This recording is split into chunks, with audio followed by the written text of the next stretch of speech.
Yo, what is up, guys? Yours truly, Ricky, here on the Ricky Videos channel. This is my second / main channel. The reason why I say second, because my main channel is my anime and manga channel. I started that first 4 years back. I'm here on a new channel, King Ace. I'll leave a link down below if you guys like anime and manga. But if you don't and you're here for wrestling and wrestling only content, this is the place to look. Stop looking further. This is the place to be. Today I'll be giving you guys a review / discussion on Royal Rumble 2015 WWE. Now this Royal Rumble, I'm gonna get straight into it. Fuck all the bullshit, fuck all the weak shit. Let's fucking go. Alright, the first match was the pre-show. It was the New Day versus Tyson Kidd and Cesaro. Now they promoted this match to be, for one, an hour-long pre-show. Usually pre-shows about 30 minutes, but it's an hour-long pre-show, and it was supposed to be an elimination tag match. Instead, they made this match a 2-on-2, and it made the credibility of this match very, very, very numb. Like, it was little to no credibility. Like, the elimination was seeming a lot more better and a lot more funner, but this 2-on-2, we've been seeing this for the past couple weeks on Raw. So it wasn't anything new. I really didn't bother to watch it, but I still watched it for the sake of just reviewing it with you guys and whatnot, and for the sake of just, I like seeing Kofi Kingston and Big E Langston, Tyson Kidd and Cesaro in action. They're really good competitors, and you know, I would truly say they are the future of the WWE. Now this match was pretty good. Like I said before, it was alright. In my opinion, it was alright. It was pretty cool. Tyson Kidd and Cesaro got the W. They got the win, and that was pretty much just it. I don't know why they didn't make it into elimination tag. You know, Xavier Woods there and Adam Rose, and that was supposed to be Xavier Woods supposed to be with the New Day. Kofi Kingston, Big E Langston, Adam Rose supposed to be with Tyson Kidd and Cesaro. I don't know why they didn't make it to elimination tag match 3-on-3 like they said they would, but who knows? It was mediocre at best. We've been seeing it for a couple weeks, so it really was nothing new for the pre-show, so I didn't really care for it at that time and point. But yeah, it was alright. Now moving on to the actual Royal Rumble. It was in Philadelphia. The Philadelphia crowd was bipolar as fuck. Like, they booed John Cena, which wasn't as surprising, seeing as, you know, half of the WWE universe hates John Cena and half supports and loves him. I'm gonna have that supports and love John Cena and not decide to hate, so it wasn't surprising, but it was like continuously boos. The only time they chanted him is when John Cena was doing action in his match against Brock Lesnar and Seth Rollins. I'll talk about that later on down the road until this review.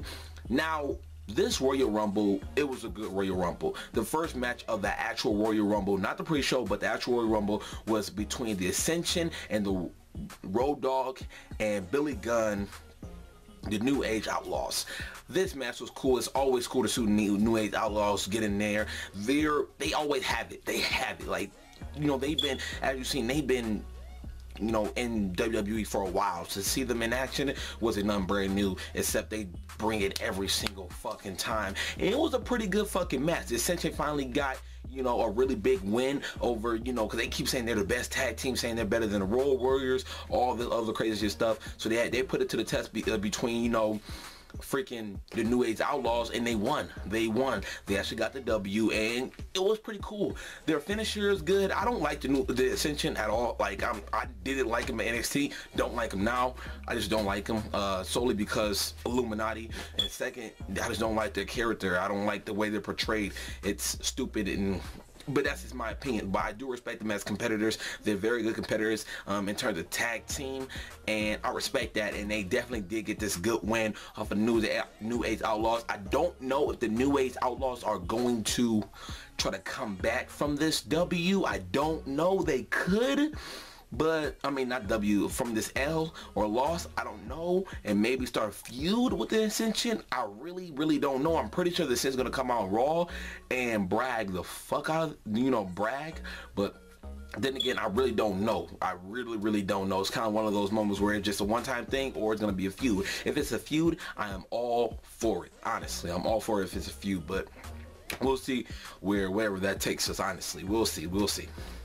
Moving on, we get to see the Bella Twins versus Natalya and Paige. This match was good. It was a lot longer than your normal average match, which is for a Divas match, obviously, which is good. I always enjoy Divas matches, not because they're beautiful and they got that ass and ditties, but because, you know, I love Divas, and, you know, they get shunned a lot. They get shunned a lot, whether it's on purpose or accident. They get shunned in this match. It was pretty good. Natalya did most of the work only because the Bellas did what they do best. They utilized their, you know, their 2-on-1 in some way, shape, or form, because right when Natalya was going for the tag for Paige, freaking Brie drug, you know, Paige off of the off, not the turnbuckle, excuse me, but off of the ring, and she hit her face and she was out, so there was no tag. And then I don't know what the hell Nikki did, but she gave a big huge elbow, and I'm talking about that elbow knocked the fuck out of Natalya.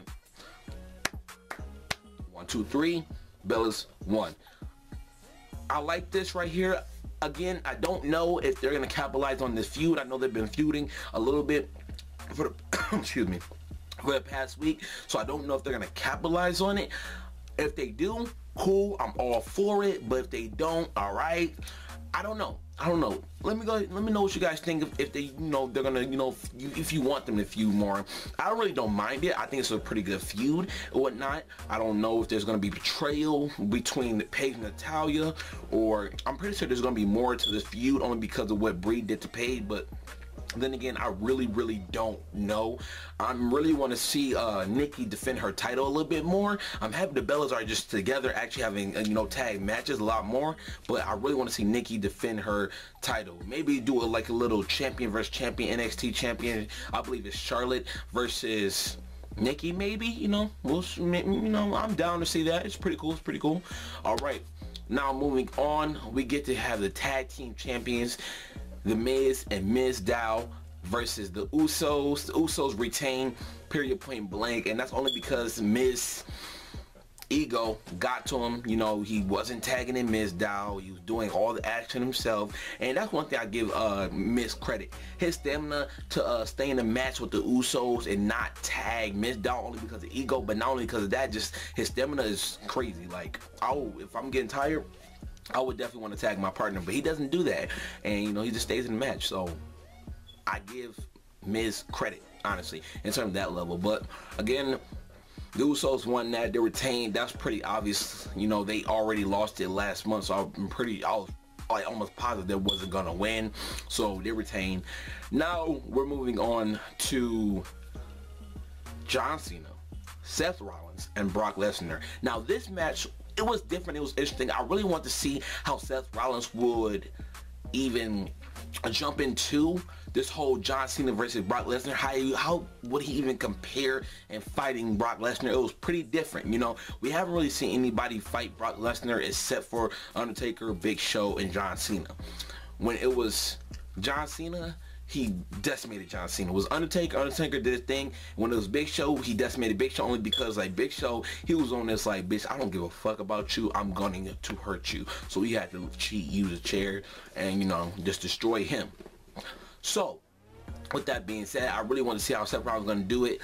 And once the match started, shit got real.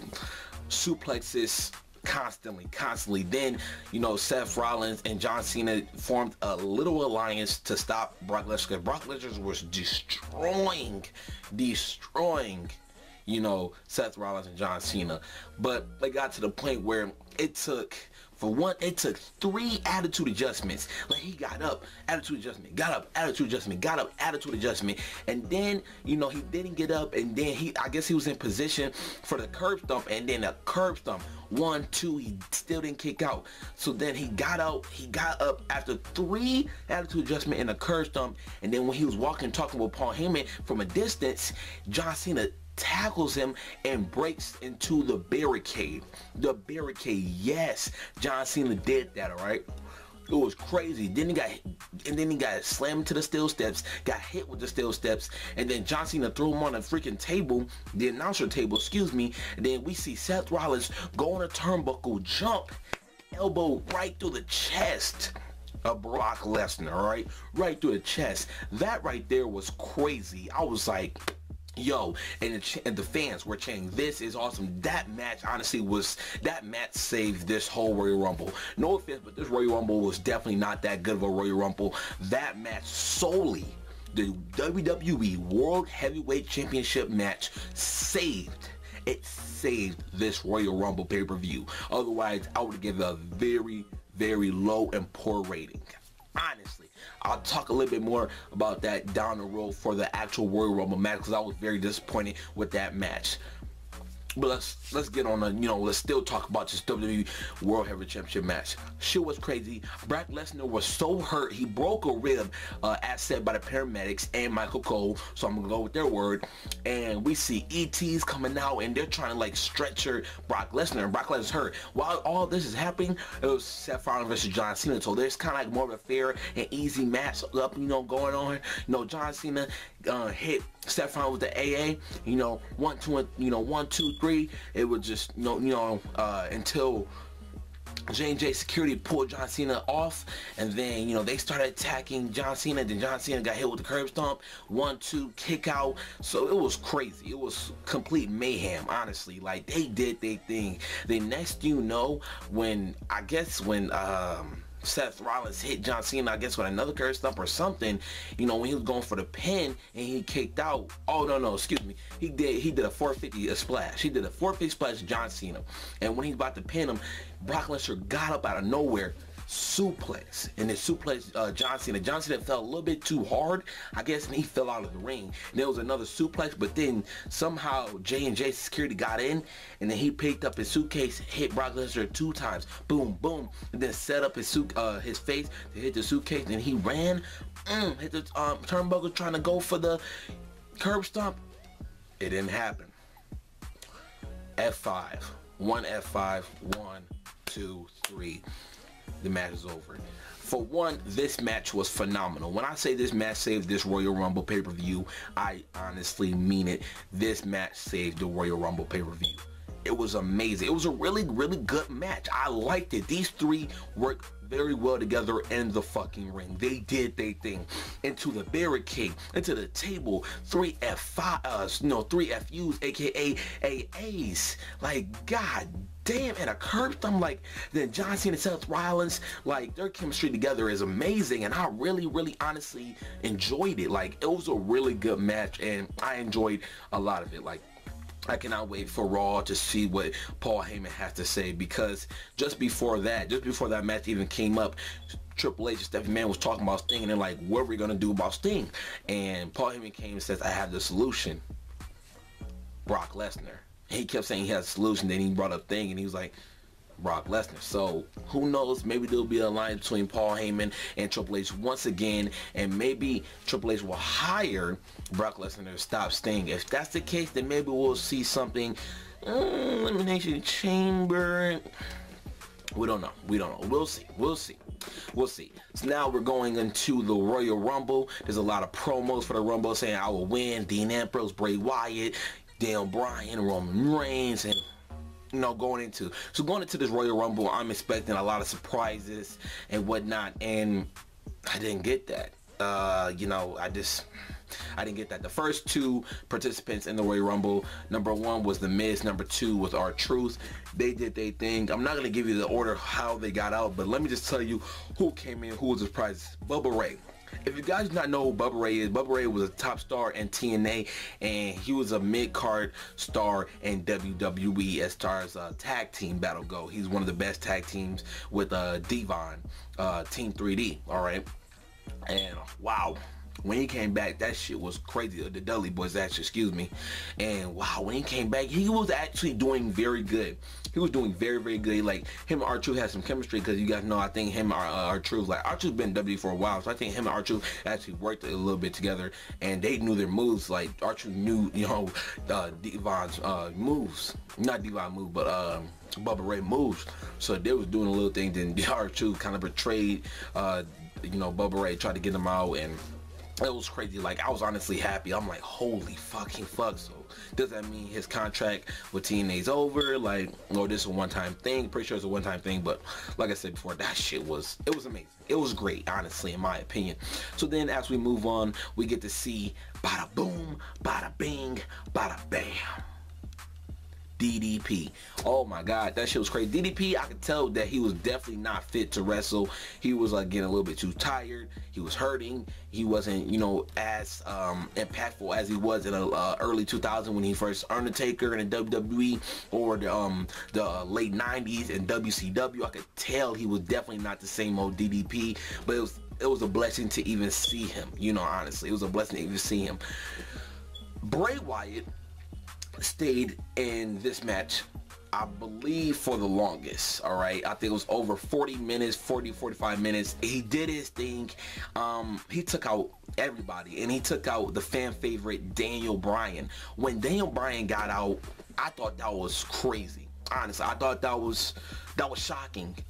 For the least bit, that was very, very shocking. I didn't know what to think when that happened. I was really, really surprised, and I was just confused at that time and point. I was like, okay, who else gonna win? And I was like, Roman Reigns. Now I'll talk about that later on down this review.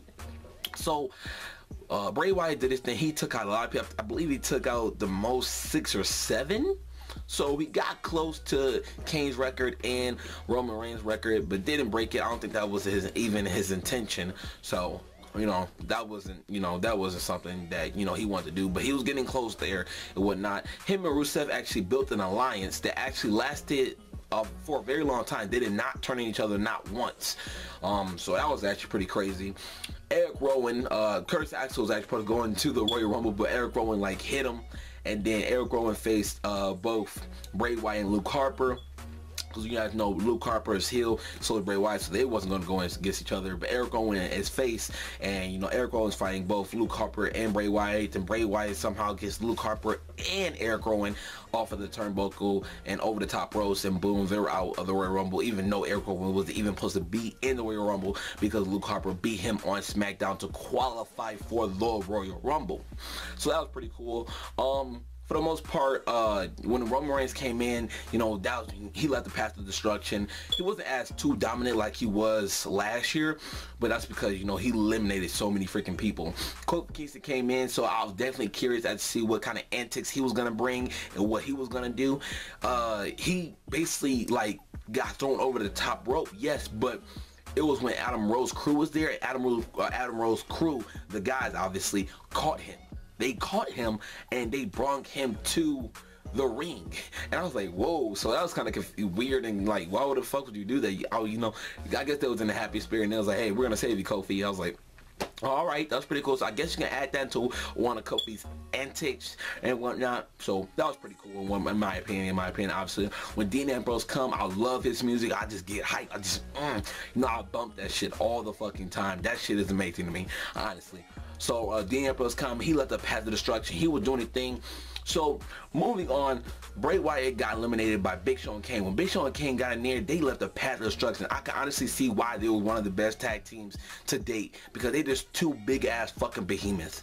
They are big as shit, and they were eliminating people left and right. When Dolph Ziggler came into number 30, oh my God, like I really thought that, you know, he might be, he was a fan favorite to win as well, the Royal Rumble. And he jumped from the top rope. Big Show knocked him out, and next you know, Kane and Big Show eliminated him. Kane right now has an overall record of eliminating people.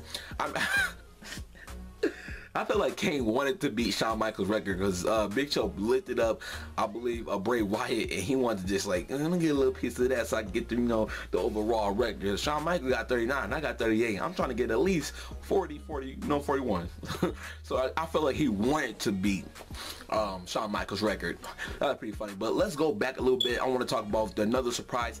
Boogeyman coming back. That wasn't as too surprising, because there's been a leaked photo when Boogeyman actually confronted Bray Wyatt, and they were like facing each other down. So seeing Boogeyman come and actually face Bray Wyatt in a Royal Rumble wasn't as surprising, because there was a leaked photo saying that, you know, there might be a confrontation somewhere in WWE Royal Rumble, maybe something like that, Raw, I don't know, and we got it in the Royal Rumble.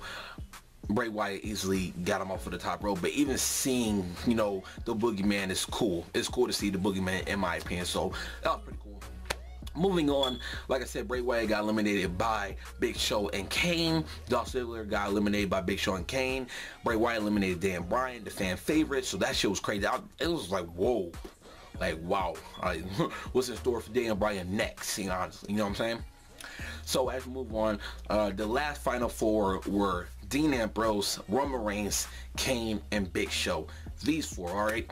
Dean Ambrose, he had, and then Kane is just like, okay, come on, and Kane's gonna fight Dean Ambrose. Big Show's gonna fight Roman Reigns, and they got it in. They got their ones.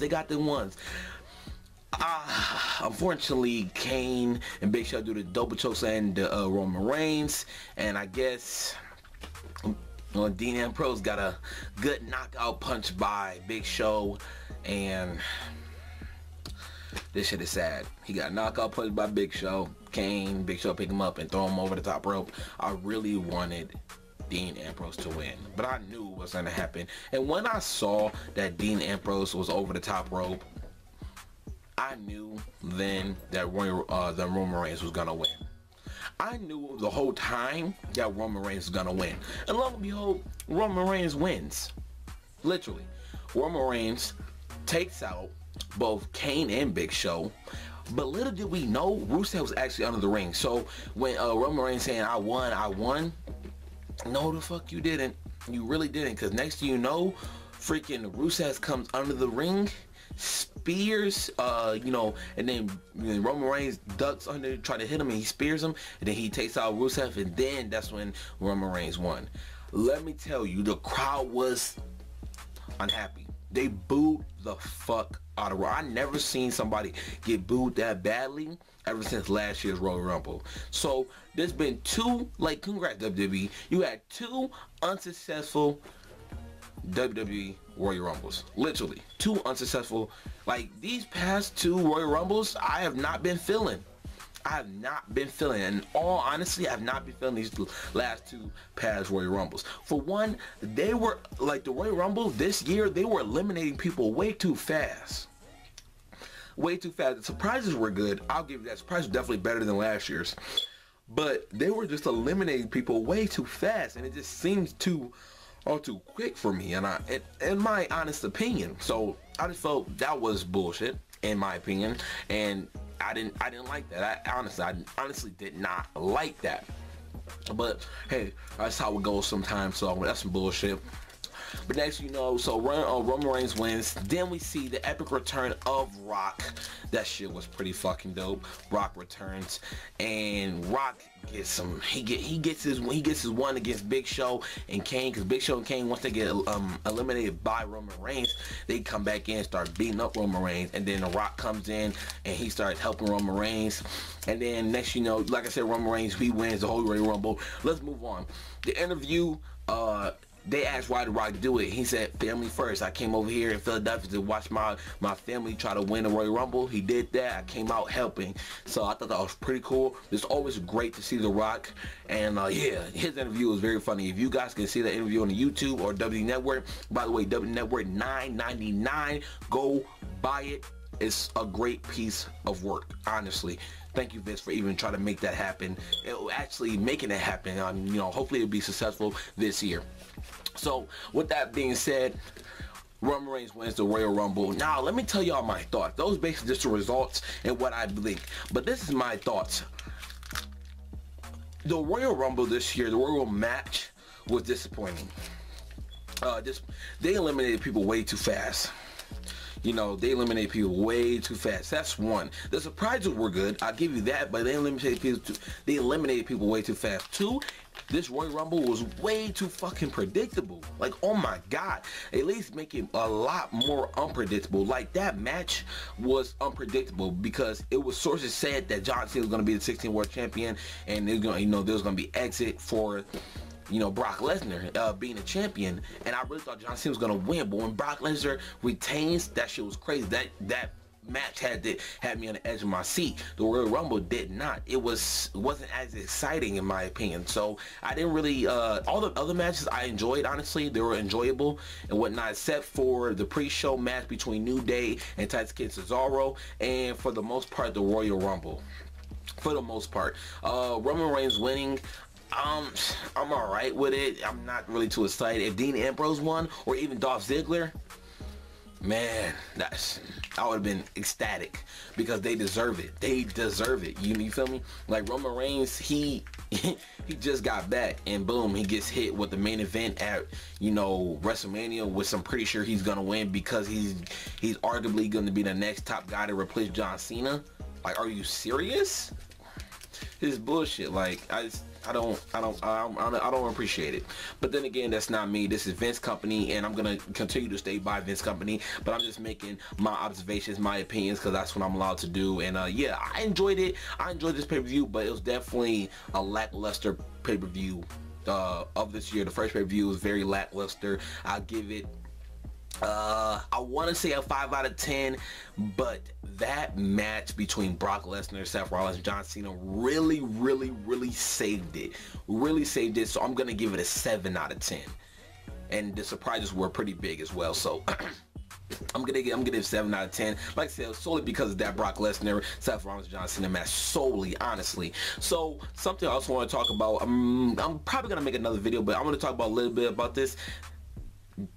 You know, somebody says, what's next for John Cena as he's doing an interview, and John Cena most likely is going to be feuding with Rusev. So John Cena right now is out of the top picture for now. He's obviously going to be in the back in the top picture after you know,